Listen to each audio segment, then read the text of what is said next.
National crush Rashmika Mandanna గురించి ప్రత్యేకంగా చెప్పాల్సిన అవసరం లేదు. వరుస సినిమాలతో అమ్మడి ప్రస్తుతం ఫుల్ జోష్లో ఉంది. గతేడాది యానిమల్ సినిమాతో మరోసారి పాన్ ఇండియా లెవెల్లో ట్రెండ్ మార్కు సృష్టించింది రష్మిక. సోషల్ మీడియాలో రష్మిక ఎంత యాక్టివ్గా ఉంటుందో ప్రత్యేకంగా చెప్పాల్సిన అవసరం లేదు. ప్రస్తుతం రష్మిక చేతిలో మొత్తం 5 సినిమాలు ఉన్నాయి. వీటిల్లో 3 ప్రధాన ప్రాజెక్టులను వీలైనంత త్వరగా పూర్తి చేయాలని రష్మిక భావిస్తోంది. అందులో ఒకటి అల్లు అర్జున్ పుష్ప 2 కాగా, రెండోది ధనుష్, శేఖర్ కమ్ముల సినిమా. ఇక మరొకటి బాలీవుడ్ చిత్రం చావా కూడా లైన్లో ఉంది. ఇక పుష్ప 2 ఈ ఏడాది ఆగస్టు 15న ఈ చిత్రం విడుదలవుతున్న సంగతి తెలిసిందే. ఇక ఇవన్నీ పక్కన పెడితే రష్మిక ఫ్యాన్స్ ఎదురుచూస్తున్న lady oriented movie the girlfriend నుంచి ఓ క్రేజీ అప్డేట్ బయటకు వచ్చింది.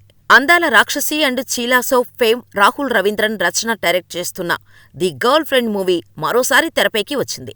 సోషల్ మీడియాలో ఒక అభిమాని అడిగిన ప్రశ్నకు సమాధానమిస్తూ ఏప్రిల్ 5న రష్మిక పుట్టినరోజు సందర్భంగా సినిమా టీజర్ను రిలీజ్ చేస్తామని రాహుల్ రవీంద్రన్ చెప్పారు. ఇక ఈ మూవీని 5 భాషల్లో రిలీజ్ చేస్తున్నామని, 5 భాషల్లో రష్మిక మందన స్వయంగా డబ్బింగ్ చెబుతుంది అని చెప్పుకొచ్చారు. మలయాళ సంగీత సంచలనం హేషం అబ్దుల్ వహాబ్ సంగీతం సమకూర్చగా, కృష్ణన్ వసంత్ సినిమాటోగ్రఫీ అందిస్తున్నారు. Mass movie makers Dheeraj Mogilineni entertainment బ్యానర్లపై విద్యా కొప్పినీడి మరియు ధీరజ్ మొగిలినేని ఈ చిత్రాన్ని నిర్మించారు.